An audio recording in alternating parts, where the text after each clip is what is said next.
G'day, Michael. Good to see you back, mate. Andrew, how are you? A lot happened since the last time we were on. Federal elections over and dusted now, and we're starting to see what's happened. Our concerns around tariffs have only been exaggerated. The 90 quick deals are down to looking like it's only Japan at the moment. But a lot of things have changed. Why don't we just talk about some of the things that are changing, but not greatly, and they are changing in a way which is uncomfortable for Australia and agriculture. And I guess the one that jumps to mind is the Murray-Darling Basin. Last year we were at 77% capacity, this year at 55%. We've got dry the cropping areas, southeast, dry soils desperately need to irrigate. South Australia, New South Wales and Victoria, livestock, desperate need to irrigate, but we've got prices between $2.50 to $3.50 for megalitres of water. In the Southern Darling Basin. It's worrying, isn't it? No, it is. And I think the long-term forecast, the one that was just released by the BOM, looks positive. Yep. It's pretty similar to what we've had behind us. Yep. So what are we, halfway through winter? Yep. Things are, I don't know, in the Melbourne area, but in the area where I live, we'd be 70% deficit in winter rainfall. Yep. So that's pretty common around Victoria. Yep. Northern New South Wales seems to be the only place that's pretty good, and Western Australia, I think. Yep. South Australia's in a really dire situation. Yeah. So once we've talked about this a number of times, when the price of water goes up, we know that the diversity of cropping and other things that can be done reduces, and you're left with only those high margin things that you can grow. It's not a good sign for our cropping industry, is it? No, well, I think, look, Australia produces about 42 million tonnes of coarse grains. Yep. So that will probably come back by about a third, yep. I would imagine. Depends what happens in Western Australia in the end. Now, Victoria and South Australia account for a very small percentage of the total Australian crop. So. Yep. But if you look at a world situation, there's an oversupply. Yep. So that has pressure on price. Yep. So we've got a situation in Australia where farmers are increased costs, power, fuel, inputs for crops, and then we're going to have a price squeeze. So that's going to make it really challenging. Yeah, it makes irrigation inaccessible, doesn't it? Yeah, no one can afford to buy that on top of it. No, that's right. And then you've got the soft fruits.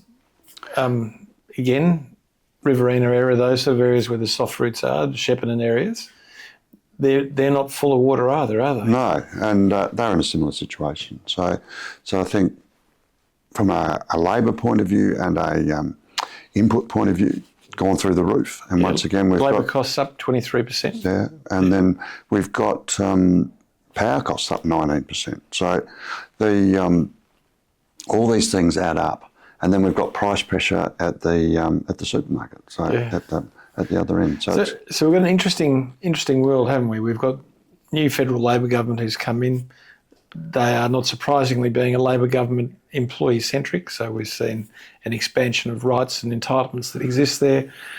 We've seen the recent wage rise that came through on 1 July for all award-based employees.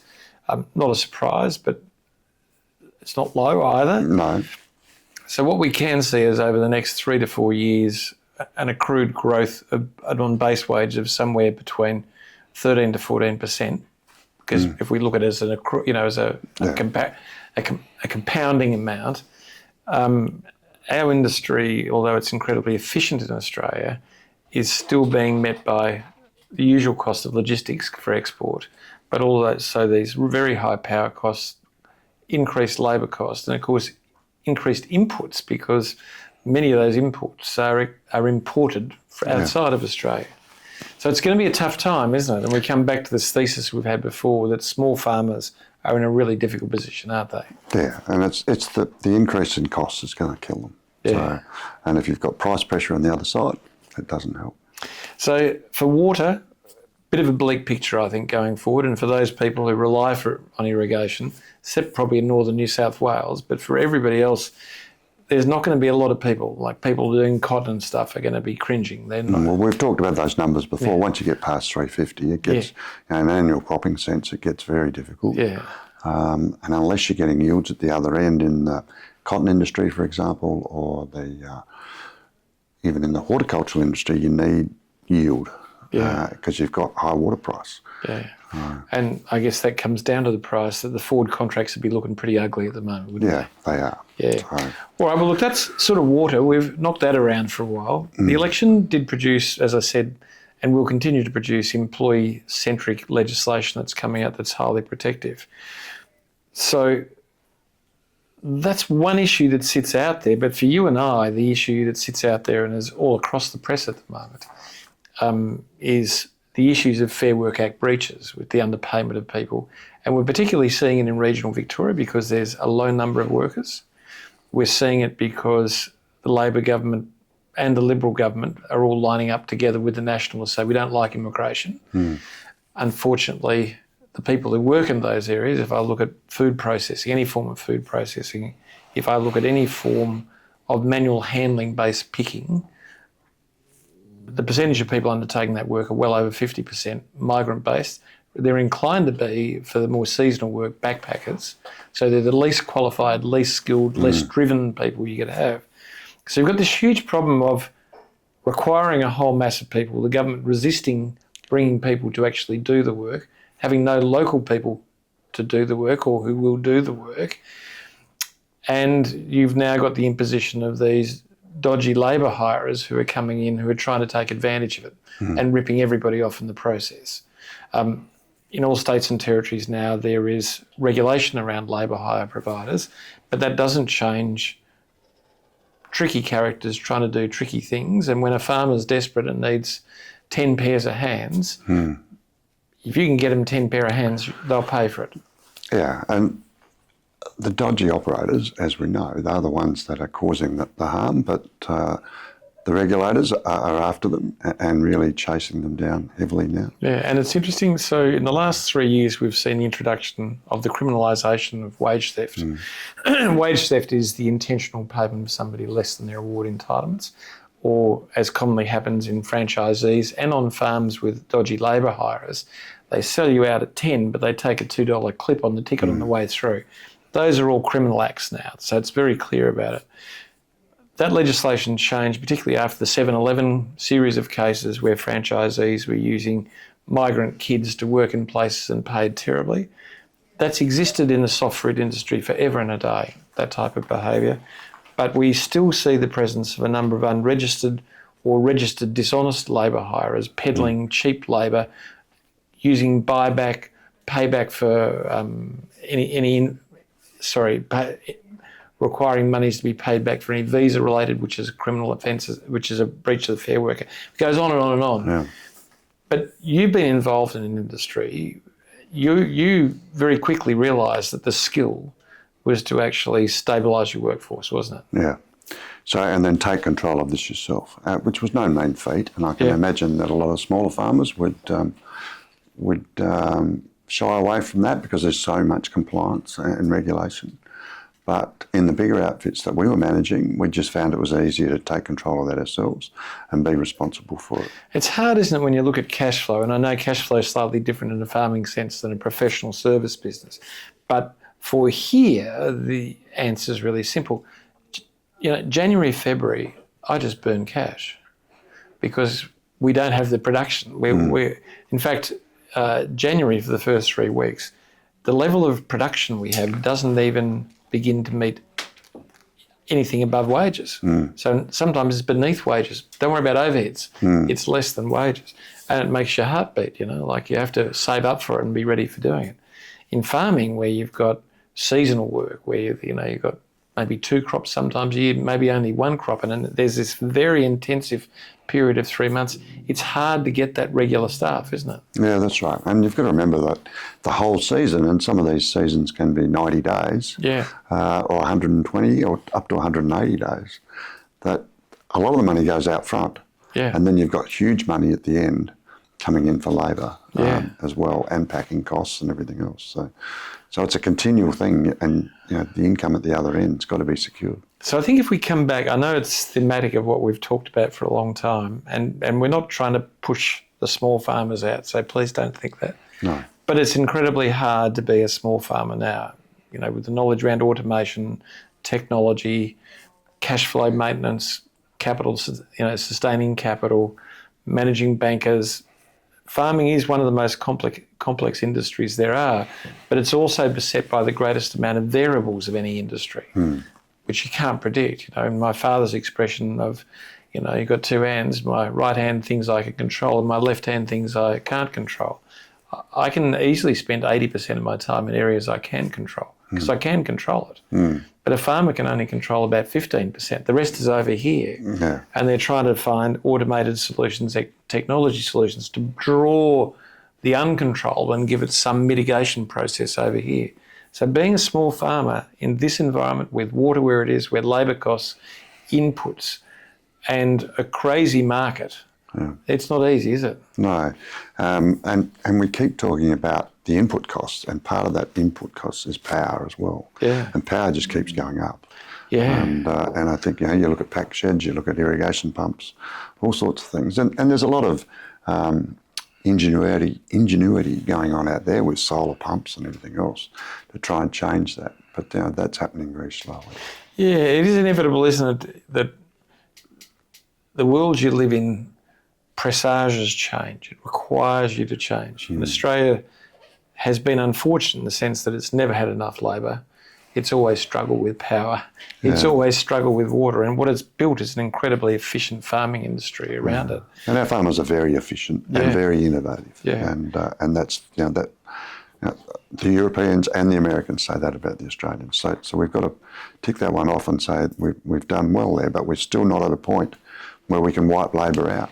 And I guess the last election brought home to me that there are no advocate for farmers in a true sense. Let me just explain.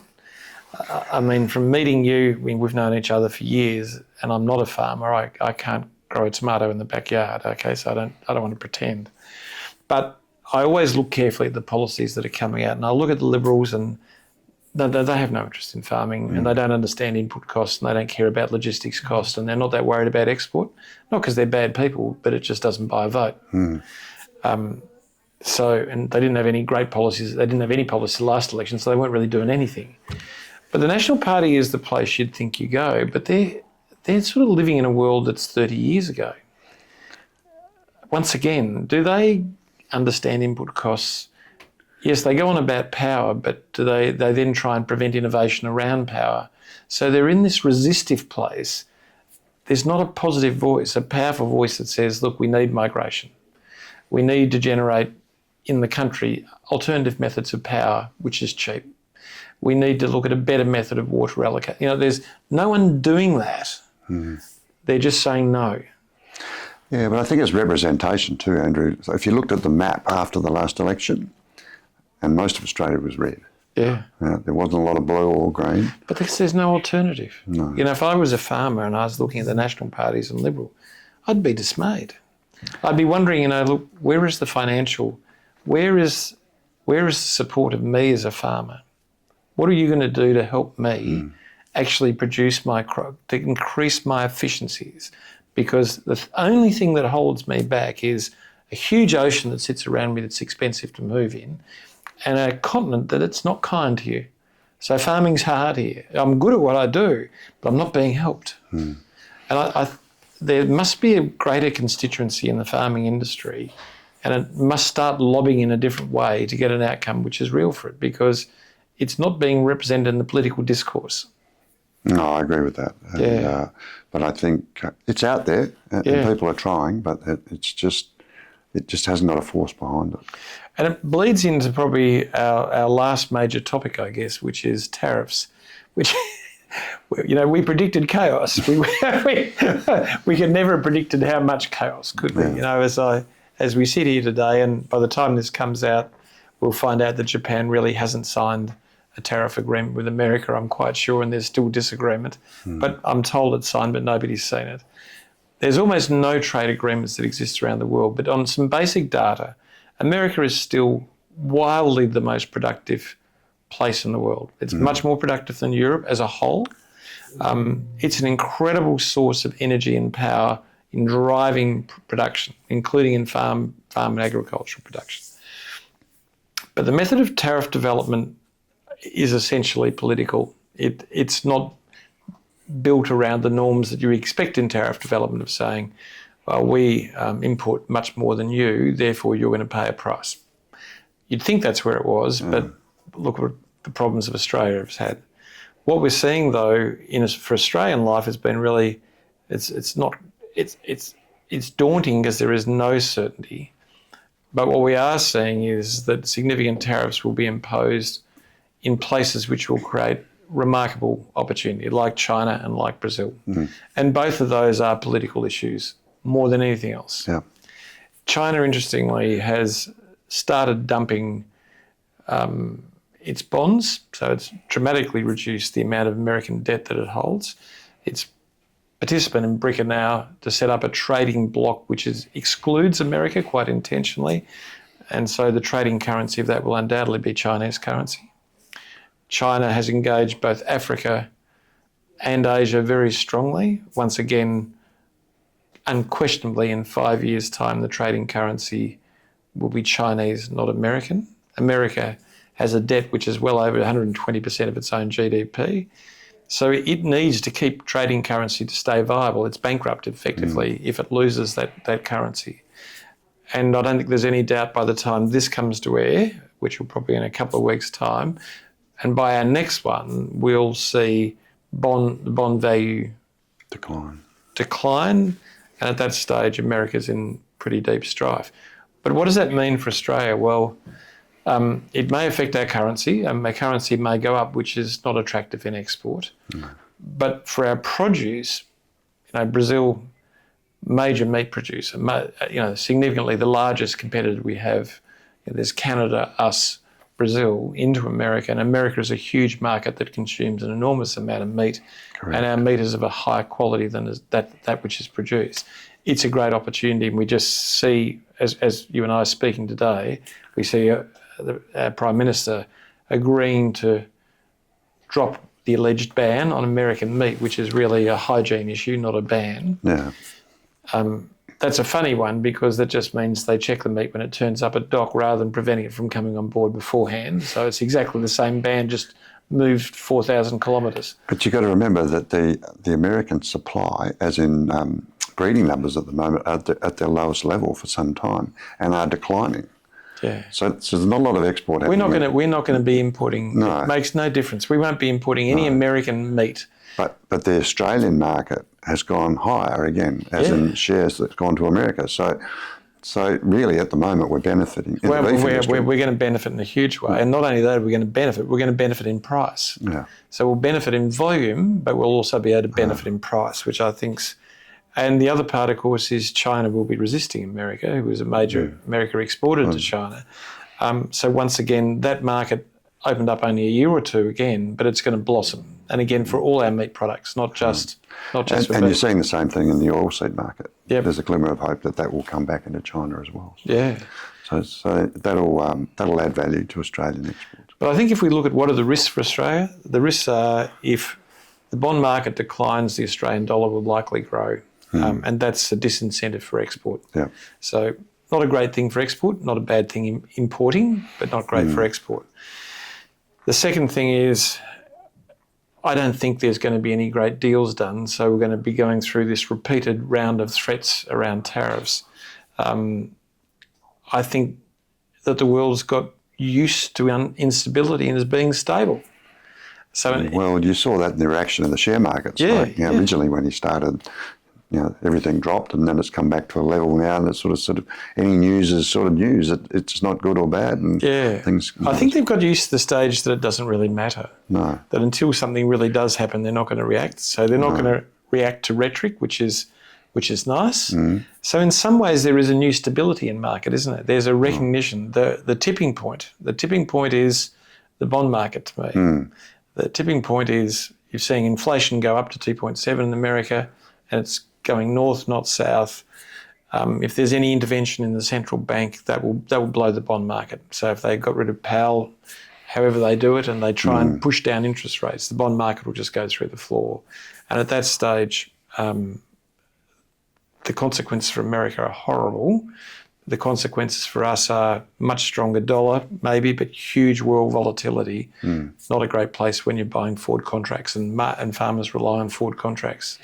No, that's right. So it'll be currency stability will be a really big concern for all, particularly in the grain market. So look, we're here on camera. What are our predictions? The next time, not this time, but the time after that we come back, how many trade deals do you reckon America will have done? Probably not many, I wouldn't have thought. We're on the same. We're both here. I reckon it'll be under 10 deals have been done. So the Vietnamese one was close, and then the Vietnamese said, we haven't done that deal. So remember, that deal was done 2 weeks ago from when we're talking. They say they've done a deal, a huge deal this time with Japan. Japanese aren't agreeing that they've done that deal. Right. So who knows what the deals are? What we do know is Australia is in a vulnerable position because of AUKUS and the submarines. Albanese desperately wants a deal. It's a political deal he's got to do. Yeah. And he's got a huge pressure from gas, steel, aluminium saying, please do a deal. We can't be burnt because America's a good market to us. So maybe by the time we come back, my prediction is Australia will have a deal. Right. Well, that'll be nice, and it'll be good settling for everybody. Yeah, it doesn't matter so much about the rest of the world. I don't think the rest of the world are going to come to a deal. And when you're threatening to ban the citizens of 32 countries, there's 32 countries you're not going to do a deal with very quickly. That's right. I think it's a highly unstable time. Water market, next time we come back, prediction? I'll be up. I predict rain. I'd actually put feathers in my hat and dance at this stage if I could. I reckon we're going to see some rain. The bomb says we're going to see some rain. Yeah, it's got to be a pretty good spring for that to increase. Yeah. And I'm an optimist. Yeah. So, but the weather forecast at the moment is not really giving me much. Yeah. And look, my other prediction's this. I think we're going to see this crackdown by the Fair Work Ombudsman across farming.